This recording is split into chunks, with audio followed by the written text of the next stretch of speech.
बिहार की धरती का कर्ज चुकाने के लिए जवाहर जी वापस बिहार आए। जिस मिट्टी ने मुझे भेजा है उस मिट्टी को कुछ तो वापस करिएगा। अचानक कब दिमाग में आया, कब ऐसा लगा कि अब बिहार जाना चाहिए, अब बिहार में बिहार के लोगों के लिए जीना चाहिए, बांका की जनता की आवाज बननी चाहिए? समाज को बहुत कम लोग दे पाते, मुझे देना है, इसीलिए मैं आया। 2024 में भी आपने लोकसभा में चुनाव लड़ा, हालांकि जीत नहीं पाए, आपका नॉमिनेशन जो है टर्मिनेट कर दिया गया था। इस इल्जामात में मेरा नॉमिनेशन रिजेक्ट कर दिया, मुझे फॉर्म भरना नहीं आता है। बताइए, मुझे फॉर्म भरना नहीं आता है। चुनावी मैदान में अगर आपकी जीत हो जाती है, जनता आपको जिता देती है, आपको एमएलए बना देती है, 2025 के विधानसभा चुनाव में वो 5 काम बांका की जनता की क्या है? तो हमारा एसेट है वो मेरी शिक्षा है। यही मेरा सपना है कि शिक्षा एक एक बच्चों को मिले। कौन सा वो मुद्दा नजर आता है जो इस बार ज्वलंत बनने वाला है? करप्शन में हिस्सेदारी, ये सबसे बड़ा ज्वलंत है। मैंने जैसा पहले भी जिक्र किया कि इस मिट्टी से कई दिग्गज नेता, दिग्विजय सिंह, चंद्रशेखर सिंह जो बिहार के पूर्व मुख्यमंत्री रहे, आइडल किसको मानते? देखिए, मेरा विकास होता है, जिन्होंने विकास किया है वही आइडल होगा ना।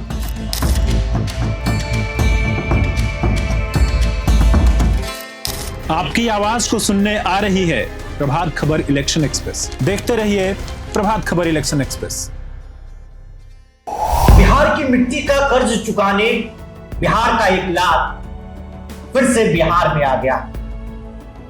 दरअसल गुड़गांव में मेट्रोपॉलिटन सिटी में रहने वाले जवाहर झा, जो हमारे साथ प्रेम में नजर आ रहे हैं, अब इस बार फिर से बिहार विधानसभा चुनाव में बिल्कुल तैयार खड़े। आपको मालूम है कि इलेक्शन एक्सप्रेस की टीम इस वक्त बांका में आज हमने चौपाल लगाया। चौपाल के बाद बड़े बड़े पोस्टर्स हमें दिखे, उन पोस्टरों में प्रणाम बांका लिखा था। हमने जब पता किया तो नाम आया जवाहर झा जी। जवाहर झा गुड़गांव में बड़े बिजनेसमैन भी हैं, बिहार से ताल्लुकात रखते हैं और बिहार की धरती का कर्ज चुकाने के लिए वापस बिहार आ गए। हम ऐसे क्यों कह रहे हैं, अब वो हम खुद ही इन्हीं से जानेंगे। सबसे पहले तो सर बहुत बहुत स्वागत है। जैसा कि मैंने कहा कि बिहार की धरती का कर्ज चुकाने के लिए जवाहर जी वापस बिहार आए, ऐसा सही कहा? आपने बिल्कुल सही कहा। सबसे पहले जो अपने प्रणाम बांका आपने देखा और आप अट्रैक्ट हुए, इसके लिए बहुत बहुत धन्यवाद। और मैं आपको भी कहता हूँ प्रणाम बांका प्रणाम बिहार, क्योंकि ये आदर सूचक शब्द है और रिस्पेक्ट के लिए हर कोई इंसान ना कुछ मत दीजिए, रिस्पेक्ट दीजिए, इसीलिए और वो मैं देता रहता हूँ।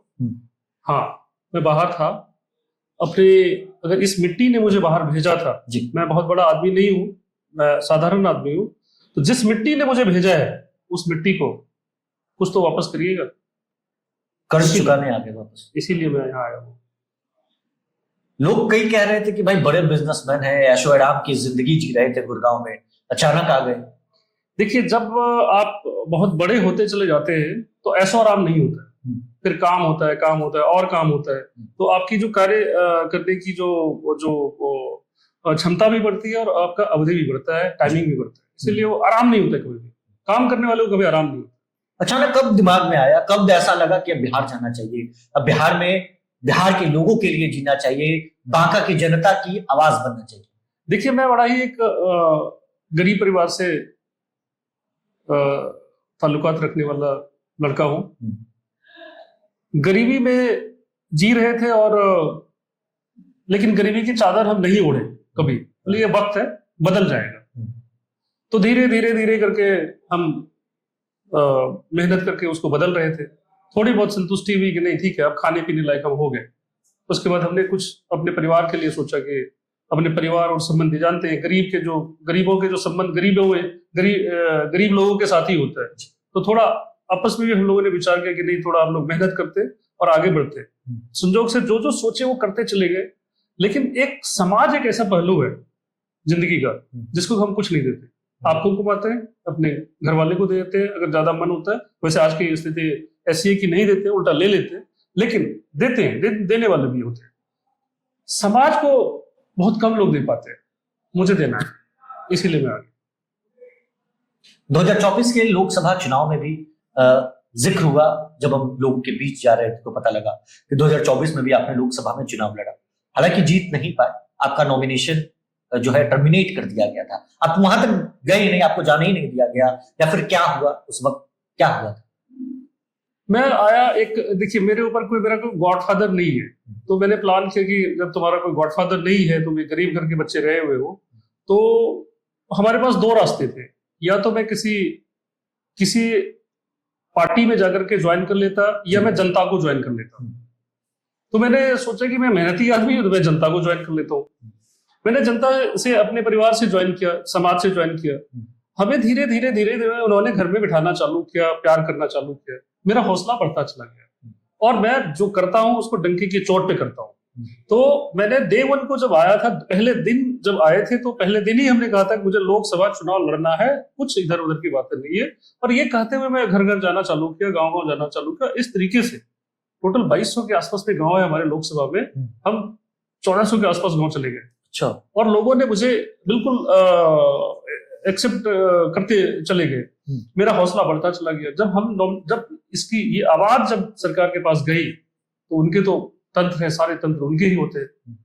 मुझे मेरा नॉमिनेशन, इस इल्जामात में मेरा नॉमिनेशन रिजेक्ट कर दिया, मुझे फॉर्म भरना नहीं आता है। बताइए, मुझे फॉर्म भरना नहीं आता है, ये मेरे ऊपर इल्जाम लगाया। और मेरा यहाँ के अधिकारी प्लस जो उनके जो मालिक होते हैं, उन्होंने सब ने मिलकर के मेरा नॉमिनेशन रिजेक्ट करा दिया। और मैंने काफी रिक्वेस्ट किया कि मुझे लड़ने दीजिए, मुझे 5 वोट आएगा, 10 वोट आएगा, लड़ने तो दीजिए, मेरा लोकतांत्रिक अधिकार है। लेकिन एकदम से वो हमें बाहर कर दिया और मैंने इसको सुप्रीम कोर्ट में अर्जी लगाया। सुप्रीम कोर्ट ने मुझे वापस कर दिया कि नहीं, ये आप अभी नहीं लगा सकते, ये टाइम सही नहीं है, कैओस हो जाएगा, भीड़ हो जाएगी सुप्रीम कोर्ट के गेट के सामने, क्योंकि बहुत लोगों के रिजेक्ट हो रहे हैं। लेकिन ये मामला बहुत लोगों की तरह नहीं था। मेरी मनसा जो है, एक निर्दलीय प्रत्याशी के नाते मैं लड़ना चाह रहा था, मैं यहाँ समाज को कुछ देना चाह रहा था, मैं कोई मुखड़ा नहीं था। लेकिन सुप्रीम कोर्ट ने भी मना कर दिया, तो मेरे हाथ में कुछ नहीं था। फिर जब इलेक्शन समाप्त हुआ, रिजल्ट जब आया, तब मैंने हाई कोर्ट में अर्जी दिया कि मुझे न्याय मिले। बड़ी साजिश हुई, बड़ी साजिश हुई, बड़ी साजिश। वो तो दूध का दूध, मतलब आपको चुनावी मैदान में उतरने ही नहीं दिया गया, उससे पहले ही सब खत्म कर दिया। इस बार 2025 के विधानसभा चुनाव में प्रणाम बाका के पोस्टर हमने देखा है, फिर से वही स्थिति अगर नजर आई, कैसे चैलेंज, कैसे फेस करेंगे? नहीं, फिर मैं तो जनता के बीच में हूँ, इनको जितना बारी रिजेक्ट करना हो उतना बारी करे, मैं तो यही रहूंगा, यही हूँ, यही जब तक मुझे अधिकार नहीं मिलेगा सेवा करने का, तब तक मैं यही रहूंगा। और काट की हांडी बार बार नहीं चढ़ती है, काट की हांडी बार बार नहीं चढ़ती, एक ना एक दिन जवाब देंगे। हाँ, वो देखिए, जो कोर्ट में जो मामला है उसका तो मुझे बिल्कुल, आप भी, अगर आप लॉ के स्टूडेंट नहीं भी है, अगर दोनों फॉर्म अगर दोनों हाथ में रखेंगे जी, तो मेरे नॉमिनेशन में जो रिजेक्ट किया गया है उसमें तो खुद ही आप देखेंगे कि कितने इनके साथ में नाइंसाफी हुआ है। और माननीय कि जो एक्सेप्ट किए उसमें से कितना फेवरेबल एक्सेप्टेंस है, कितना उनको फेवर किया गया है और टेक्निकल फेवर किया गया है, जो कि जहां पर कि रिजेक्ट उनके होने थे, रिजेक्ट मुझे कर दिया गया। तो खैर, जब एक इंसान जब किसी कुर्सी पे होता है तो उनको ये लगता है कि मैं आज मैं ही वकील हूं, मैं ही जज हूं, तो जजमेंट भी मेरा ही चलेगा। बट वक्त होता है जब वो मुजरिम उनके किए कराए जो है वो आते हैं सामने, और फिर उनको सजा भी होती है, जवाब भी देना। ये धरती बाका की धरती है, जहां से बिहार के पूर्व मुख्यमंत्री ने भी जीत हासिल की। ये धरती जो है प्रकृति के गोद में बसा हुआ ये शहर है। बाका की जनता के लिए वो 5 काम जवाहर झा क्या करेंगे अगर जीत के आते हैं चुनावी मैदान में? अगर आपकी जीत हो जाती है, जनता आपको जिता देती है, आपको एमएलए बना देती है 2025 के विधानसभा चुनाव में, वो 5 काम बाका की जनता के लिए क्या करें? मेरा जब अब मैं अपने आप को एनालाइज करता हूं तो मुझे लगता है कि अगर मैं पढ़ा लिखा नहीं होता तो क्या करता, कुछ नहीं कर पाता। बिल्कुल, आज आपके सामने बैठ नहीं पाता, पहले आ नहीं पाता, फिर बैठ नहीं पाता, जवाब नहीं दे पाता। मुझे लगता है इसमें पूरी की पूरी जो मेरी हमारा एसेट है वो मेरी शिक्षा है। यही मेरा सपना है कि शिक्षा एक एक बच्चों को मिले, जो जन्म लिया है उनका जन्मसिद्ध अधिकार है कि उनको शिक्षा मिले, नंबर 1। जन्म अगर लिया है, शिक्षा मिल गया, स्वास्थ्य की गारंटी कौन देगा? सरकारी देगी ना, वो हम देंगे।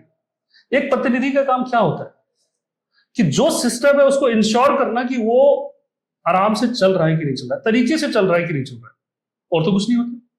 और अगर कुछ चीजें नहीं है तो वो सदन में जाकर के, भवन में जाकर के, जो उनको जो दिया गया है वहां पे उसकी आवाज उठाएं कि मेरे क्षेत्र में ऐसे सुविधा की जरूरत है और आप दिलवाया जाए, और उनको सुने जाते हैं, बोलने वाले को सुने जाते हैं और दिया भी जाता है।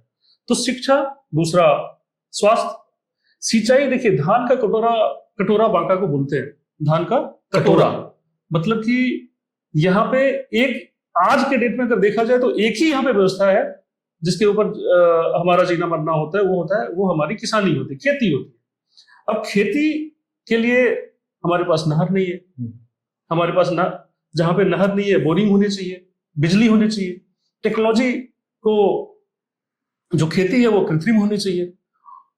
अगेन यहाँ प्रतिनिधि का काम होता है कि अगर कृत्रिम कैसे होगा, आप रोल मॉडल बनिए, आप खेत में कैसे कृत्रिम तरीके से खेती होगी वो आप उसमें as a representative, as a प्रतिनिधि आप उसको प्रमोट करिए। वहां भी कुछ नहीं है। स्वरोजगार, युवा हमेशा सरकारी नौकरी के चक्कर में रहते हैं कि सरकारी नौकरी मिल जाए, मेहनत करते रहते, लेकिन उनको सरकारी नौकरी सबको नहीं मिल सकती। मैं भी समझता हूँ कि पाबंदी है, कहीं ना कहीं लिमिटेशंस होता है सरकारी विकास में, लेकिन उनको ऑल वेदर, मतलब किसी भी कंडीशन में उनको जीवन यापन करने के लिए उनको आना चाहिए, इस तरीके से ट्रेन किया जाए। तो एक उसमें अगर आपका सरकारी नौकरी आता है तो दूसरा रोजगार भी आता है, प्राइवेट सेक्टर में भी काम करना चाहिए। ये इन चीजों के लिए भी प्रतिनिधि हमारा जिम्मेदार है, क्योंकि प्रतिनिधि गार्जियन है और वो जो जिम्मेदारी है, मुझे मौका मिला तो उसको मैं निभाना चाहूंगा। सबसे बड़ा जो स्वावलंबन जो हमारा है, ये चारों पॉइंट जब हो जाता है तो स्वावलंबन जो है ना, बस एक आप उनको प्रणाम बाका बोल देंगे, उसको उनको महसूस होने लगेगा कि चार चीज तो मेरे पास था। क्या था? शिक्षा था, स्वास्थ्य हमारा ठीक है, सिस्टम ठीक है, सिंचाई हमारे माता पिता का जो जगह जमीन है वो हमें उसमें पूरी व्यवस्था है। अगर हम नहीं सरकारी नौकरी पकड़ पाए तो कम से कम प्राइवेट में अच्छे संतुष्ट है या कोई रोजगार कर रहे हैं, हम खुद स्वाभिमान अपने आप को महसूस करने लगेंगे, स्वावलंबी महसूस करने लगेंगे। ये 5 हमारा जो संकल्प है। हम एक विजिटिंग कार्ड, छोटा सा विजिटिंग कार्ड पे हम एक बच्चों को, चाहे वो एक गरीब के घर में जो नहीं पढ़े उनके घर तक भी पहुंचा रहा हूं। अगर आपको नहीं पढ़ना आता है आप अपने अपनी बच्चिया से पढ़िए, अगर उनको भी नहीं आता है तो आप किसी समाज में किसी और से पढ़ाइए कि मैं चाहता क्या हूं, और लोग एक्सेप्ट कर रहे हैं। बहुत लोगों को खुशी हो रही है कि किस तरीके से कोई कहने वाला नहीं है। इस विधानसभा सीट की बात करें, चुनावी आंकड़ों की बात करें, तो भारतीय जनता पार्टी से पूर्व मंत्री लंबे समय तक करीबन 6 टर्म यहां से विधायक रहे। राष्ट्रीय जनता दल के से भी पूर्व मंत्री जो बिहार सरकार में टूरिज्म मंत्री रहे, वो भी यहां से विधायक बने। क्या इन लोगों ने बांका का विकास किया? जब जनता के बीच जाते हैं, कौन सी वो स्थिति नजर आती है, कौन सा वो मुद्दा नजर आता है जो इस बार ज्वलंत बनने वाला है? 5 का 5 मुद्दा, ये तो ज्वलंत है ही है। उसके बाद करप्शन में हिस्सेदारी, ये सबसे बड़ा ज्वलंत है, जिसमें कि जनता आज तक कहता ऑप्शन नहीं था, इसीलिए हम लोग मजबूरी में वोट करते थे। हिस्सेदारी की बात आपने कही, करप्शन में हिस्सेदारी। कौन लेता है वो हिस्सा? ये लोग लेते, विधायक, प्रतिनिधि, विधायक के प्रतिनिधि लेते, सब लेते। नहीं लेते हैं तो बनता क्यों नहीं है? अगर मेरा ये कहना है, अगर आपने नहीं, आप अगर इस भ्रष्टाचार में अगर नहीं शामिल है तो आप क्वेश्चन क्यों नहीं उठा रहे कि ये गलत सड़क कैसे बन रहा है, ये स्कूल बनते गिर कैसे रहा है, ये यहाँ पे पुल कैसे नहीं बन रहा है, ये जनता के पैसे का सदुपयोग क्यों नहीं हो रहा है, अगर प्रधानमंत्री योजना चल रहा है तो उसमें से 15-20 हजार रुपए क्यों लिए जा रहे हैं, अगर एक राशन कार्ड बनाना है किसी को तो 200-500 रुपए क्यों देने पड़ रहे हैं। शहर की बात करूं तो लोगों को जन्म प्रमाण पत्र अगर बनाना हो एक्रॉस, शहर की बात नहीं, एक्रॉस अगर उनके अपने क्षेत्र में उनको 200-500 देने पड़ते हैं। तो अगर आपकी हिस्सेदारी नहीं है, देखिए फाइनेंशियल हिस्सेदारी जरूरी नहीं है कि फाइनेंशियल हिस्सेदारी, आपका माइंड भी अगर ये एक्सेप्ट कर रहा है तो ये उससे भी बड़ा क्राइम है कि आपने पैसे लिया या नहीं लिया, ये जरूरी नहीं है। लेकिन आपने गलत को अगर प्रमोट किया है, आपने रोका नहीं है, तो आप लायबल है उसके लिए, आप उसके लिए उसके दायित्व आपके आपके आपके ऊपर जाता है कि आप क्राइम में आपकी हिस्सेदारी है। इस बार विधानसभा चुनाव जबकि 2-3 महीनों में ऐलान हो जाएगा, चुनावी मैदान में भी आप उतरेंगे। मैंने जैसा पहले भी जिक्र किया कि इस मिट्टी से कई दिग्गज नेता आते हैं, दिग्विजय सिंह, चंद्रशेखर सिंह जो बिहार के पूर्व मुख्यमंत्री रहे। आइडल किसको मानते हैं? यहां से तो कई नेताओं ने यहां से विजय प्राप्त किया है। देखिए, मेरा विकास मुद्दा है, जिन्होंने विकास किया है वही आइडल होंगे ना। शुरू से लेकर अब तक क्या लगता है? जिन्होंने विकास किया है उनको मैं मुद्दा मानता हूँ। आए दिन दिग्विजय बाबू का नाम होता है, सुन के अच्छा लगता है। काम हुआ था उनके, वो काम करना चाह रहे थे, उनके पास में काफी सारे विजन थे, उनके पास पे प्रोग्रेस के मॉडल तैयार थे, लेकिन वो नहीं हो पाया, वो पूरा उन्होंने नहीं कर पाया।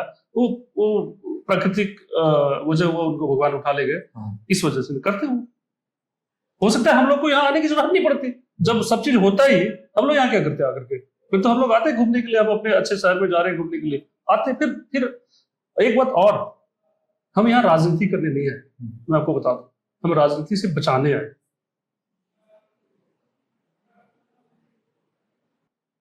तो विकास के साथ जो राजनीति हो रही है जी, उससे बचाने हैं, ताकि विकास यहाँ पे दिखे, विकास इधर उधर ना। आज के डेट में बच्चों का नाम भी रखना, विकास नाम रखना, लोग अब लोगों को शर्म आने लगी।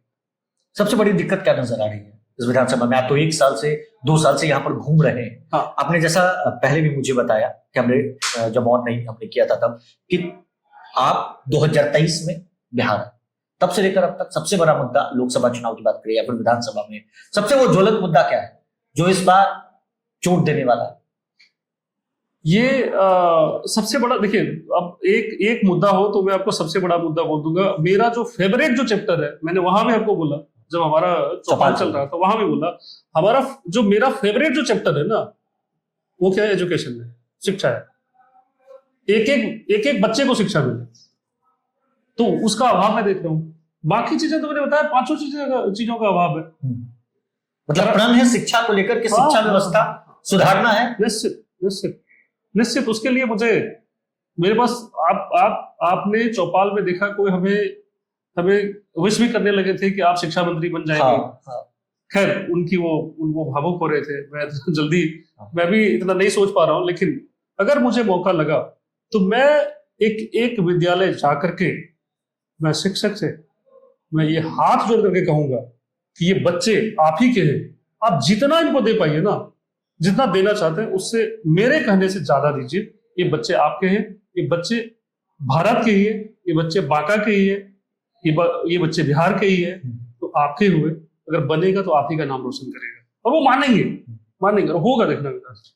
पार्टियां कई हैं बिहार में जो चुनावी मैदान में नजर आती है, भारतीय जनता पार्टी, राष्ट्रीय जनता दल, कांग्रेस, जनसुराज और भी कई पार्टियां।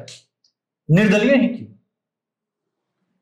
हाँ, या फिर कोई पार्टी से ऑफर मिले, अगर कोई पार्टी कहे कि जवाहर जी आप जाए, हमारे सिंबल पे आप चुनाव लड़े। नहीं, कोई पार्टी में जाना होता तो मैं चला गया था।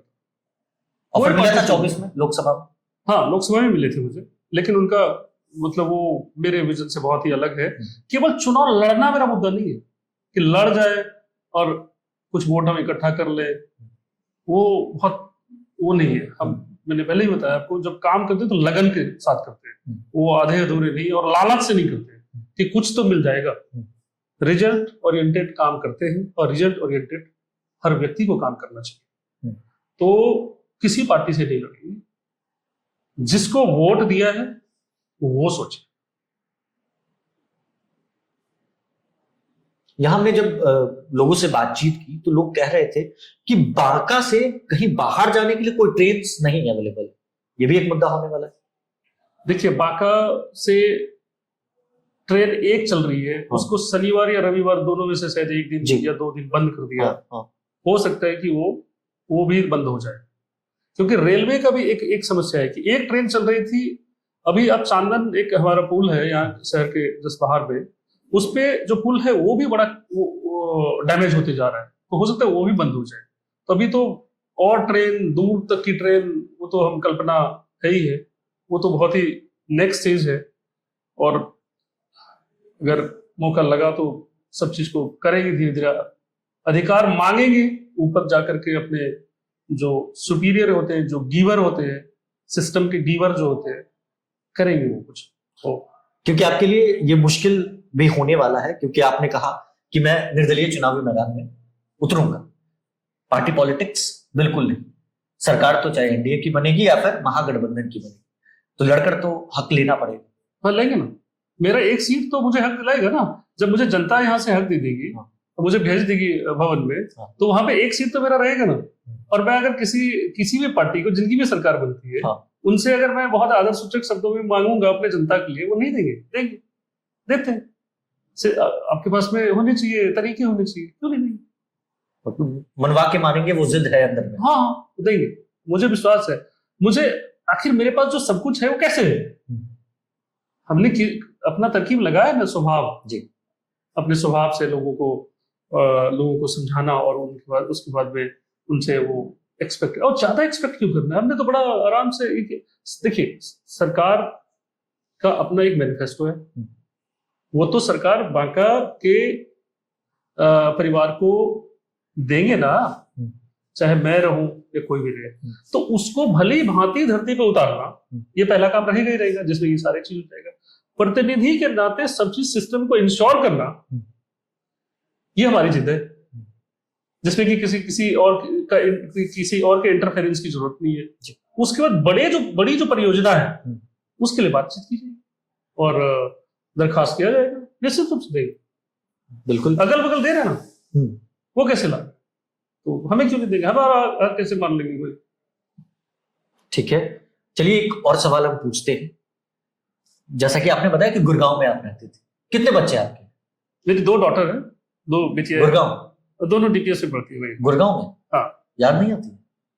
जाते हैं 10-15 दिन में, जाते हैं 1-2 दिन, याद तो आती है, लेकिन ठीक है, वो तो इतना। फिर आपके फोन में भी मैं वॉलपेपर दिख रहा था, शायद आपने नोटिस नहीं किया, आपकी बेटी की फोटो थी। हाँ, वो छोटी है, वो मुझे छुट्टी देती है कि आपको 4 दिन की छुट्टी मैं दे रही हूँ। तो वो 4 दिन के बाद वो बहुत ही, वो भी इमोशनल होती है, मैं भी होता हूँ, लेकिन बट ठीक है, वो भी समझने लगी है कि पापा किसी एजेंडे पे काम कर रहे हैं, तो हम लोगों को भी सपोर्ट करने की जरूरत है। अब नाउ दे आर सपोर्टिंग, क्योंकि आप, जैसा अगल बगल के लोग, आपके समर्थक मुझे बता रहे थे कि सर वीवीआईपी लाइफ में जी रहे थे, लेकिन उन सब चीज को छोड़कर वो बांका की जनता के लिए एक पलंग जो बगल में रखा है, एक चादर और एक ब्लैंकेट है आपके बगल में, यहां आप रह रहे हैं, और इस तरीके से आप रह रहे हैं सिर्फ यहाँ की जनता के लिए। देखिए, ये तो फिर भी मैं लाइफ स्टाइल जी रहा हूँ।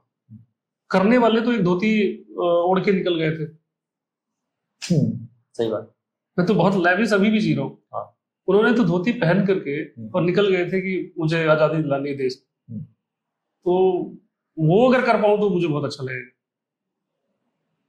अगर वैसी भी नौबत आएगी तो वो भी करेंगे, लेकिन अपने मिट्टी को वापस कुछ देंगे ही देंगे।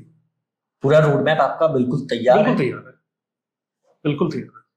तो बिल्कुल रोड मैप तैयार है। 2025 के विधानसभा चुनाव के लिए जवाहर झा निर्दलीय मैदान में उतरने के लिए तैयार है बांका विधानसभा सीट से। ये वही धरती है जहां से पूर्व मुख्यमंत्री विजय प्राप्त करते हैं, जहां से दिग्गज नेता आते हैं, और कई नेताओं की ये मातृभूमि के साथ साथ कर्मभूमि भी रही। और इस विधानसभा सीट पर 6 टर्म से विधायक हैं भारतीय जनता पार्टी के।